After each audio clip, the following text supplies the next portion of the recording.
warahmatullahi wabarakatuh. Para mahasiswaku, mata kuliah ilmu perpetaan kartografi, pada kesempatan ini mari kita bersama-sama mengkaji bersama. Minggu kemarin kita sudah membahas di pertemuan-pertemuan sebelumnya terkait dengan konsep dasar kartografi, kemudian tata peta atau letak peta atau layout peta. Nah, nanti pada kesempatan kali ini nanti akan dipaparkan oleh kelompok. Mari kita bersama-sama kita simak untuk paparan pada kesempatan kali ini, pertemuan kali ini. Jangan lupa nanti silakan dicek di Vklas terkait dengan materi, terkait dengan absensi. Jangan lupa ditulis pertanyaan-pertanyaan terkait dengan materi pada kesempatan ini. Kemudian kita sharing bersama, kita diskusikan bersama di Vklas atau di WhatsApp group. Terima kasih, mari kita simak-simak bersama pada materi pertemuan kali ini. Terima kasih. Assalamualaikum warahmatullahi wabarakatuh.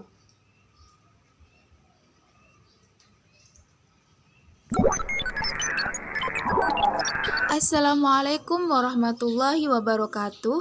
Hai semua, apa kabarnya? Alhamdulillah, semoga kita selalu dalam keadaan sehat dan tetap semangat mengikuti perkuliahan ilmu kartografi yang diampu oleh Bapak Denny Miftah M. Nur MPD. Berdasarkan diskusi di Vklas, kami mencoba membuat ringkasan materi terkait dengan judul konsep dasar tentang perpetaan sebagai landasan pengetahuan tentang pemetaan. Untuk itu, mari kita simak bersama-sama materi yang akan kami paparkan. Untuk diskusinya, bisa kita gunakan Vklas atau grup medsos yang lain sebagai wadah diskusi dan sharing. Mari kita simak bersama-sama materi konsep dasar tentang perpetaan sebagai landasan pengetahuan tentang pemetaan yang anggotanya terdiri dari Lina Magfirah, Mega Audina Irawan, Qurratu Aini, Dina Inayah.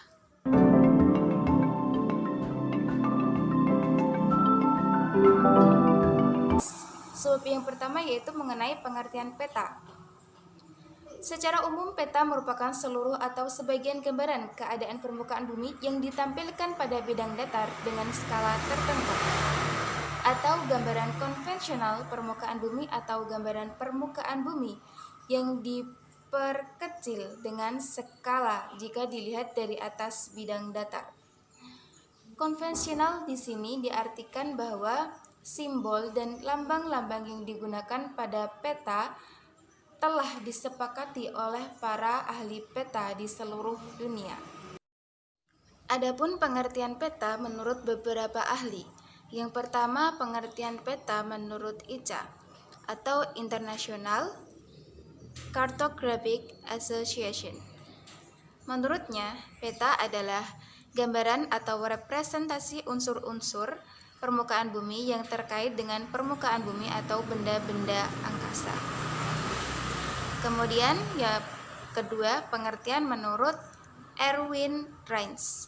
Menurutnya, peta adalah gambaran konvensional dari kenampakan permukaan bumi yang dilihat dari atas, ditambah dengan tulisan-tulisan sebagai penjelas. Yang ketiga, pengertian peta menurut Sutarjo Surjo Sumarno. Menurutnya, peta adalah lukisan dengan tinta dari seluruh atau sebagian permukaan bumi yang diperkecil dengan perbandingan ukuran yang disebut dengan skala. Selanjutnya kita membahas mengenai hakikat pemetaan. Permukaan bumi fasis atau realita tidak merupakan permukaan yang teratur. Oleh karena itu, dalam pemetaannya perlu dicari bidang referensi pemetaan yang teratur. Dalam arti, besar dan bentuknya menyerupai bumi secara global. Bidang referensi yang dimaksud adalah bidang matematik di mana di atas permukaan bumi bilang tersebut dapat dilakukan hitungan matematik secara seragam terhadap besaran-besaran pengukuran seperti jarak, sudut, dan azimut. Pengukuran awal dari suatu pekerjaan pemetaan adalah pengadaan titik-titik kerangka dasar pemetaan yang cukup merata di daerah yang akan ditempatkan. Kerangka dasar pemetaan ini akan dijadikan ikatan bagi detail-detail yang merupakan objek atau unsur yang ada di permukaan bumi yang akan digambarkan pada peta, maupun untuk referensi bagi kerangka dasar yang lebih rendah dan setting out di kemudian harinya. Baik, di sini saya akan melanjutkan penjelasan dari Mbak Dina Inayah, yaitu kegunaan dan fungsi peta. Kegunaan dan fungsi peta sendiri meliputi yang pertama, menunjukkan posisi atau lokasi relatif letak suatu tempat dalam hubungannya dengan tempat lain di permukaan bumi. Yang kedua, memperlihatkan ukuran dari peta dapat diukur luas daerah dan jarak-jarak di atas permukaan bumi. Yang ketiga, memperlihatkan bentuk, misalnya bentuk dari benua-benua negara, gunung, dan lainnya, sehingga dimensinya dapat terlihat dalam peta. Yang keempat, mengumpulkan dan menyeleksi data-data dari suatu daerah dan menyajikannya dalam suatu peta. Lalu yang terakhir, alat untuk menjelaskan rencana-rencana yang akan diajukan. Lalu ada tujuan peta. Tujuan dibentuknya peta yaitu tidak lain untuk yang pertama, untuk komunikasi informasi ruang. Yang kedua, untuk menyimpan informasi. Yang ketiga, untuk membantu suatu pekerjaan. Yang misalnya konstruksi jalan, navigasi, perencanaan wilayah, dan lain sebagainya. Yang keempat, digunakan untuk membantu dalam suatu desain, misalnya desain jalan dan sebagainya. Yang terakhir, untuk menganalisa atau menganalisis data spesial, misalnya perhitungan volume dan sebagainya. Nah, yang selanjutnya ada jenis-jenis peta.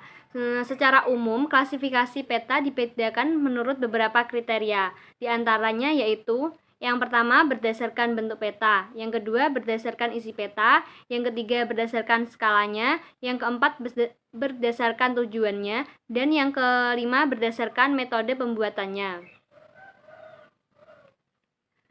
Berdasarkan bentuk peta, peta sendiri dibedakan menjadi 3, yaitu peta dasar. Peta dasar merupakan peta yang menjadi dasar pembuatan peta lainnya.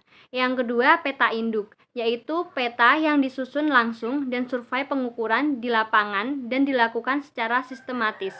Yang terakhir, kerangka peta. Kerangka peta merupakan peta dasar yang dipakai sebagai dasar untuk membuat peta lainnya. Jenis peta yang ketiga berdasarkan isi peta. Yang pertama, peta umum. Peta umum ini menggambarkan permukaan bumi secara umum, di antaranya yaitu peta topografi dan peta korografi.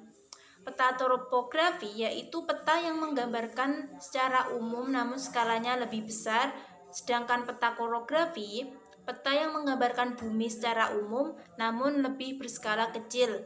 Yang kedua, yaitu peta khusus. Peta ini disebut juga dengan peta tematik, yaitu peta yang menggambarkan bumi secara khusus. Contoh di antara peta khusus ini yaitu peta iklim, peta geologis, dan peta tanah.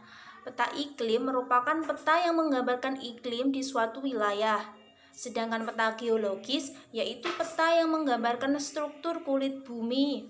Sedangkan peta tanah yaitu peta yang menggambarkan jenis-jenis tanah.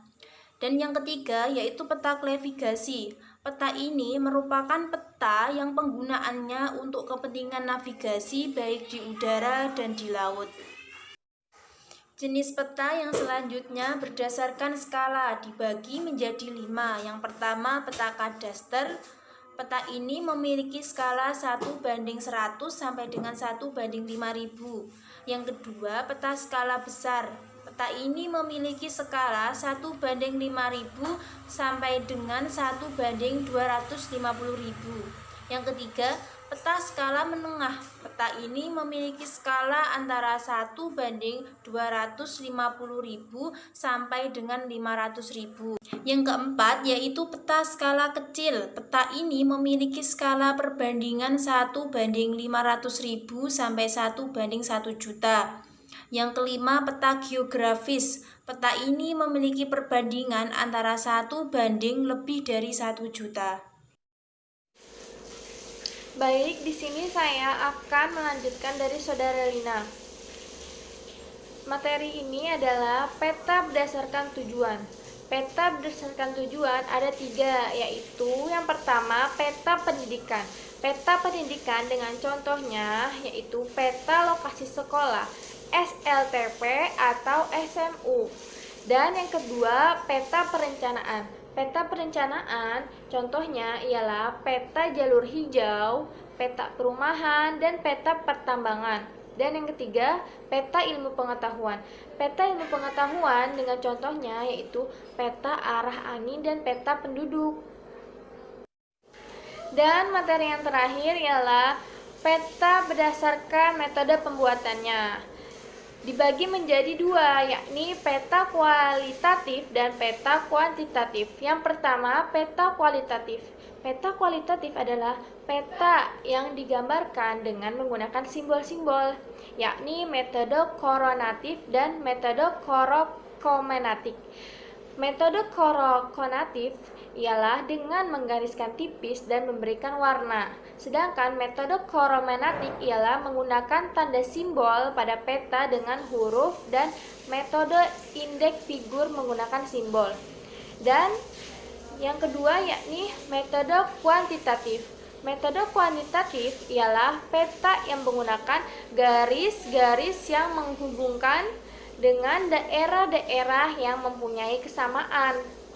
Contohnya, Israhem adalah garis yang menghubungkan daerah satu dengan daerah yang sama temperaturnya.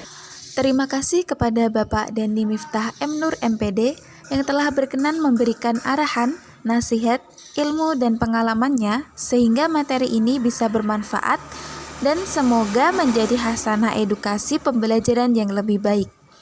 Wassalamualaikum warahmatullahi wabarakatuh.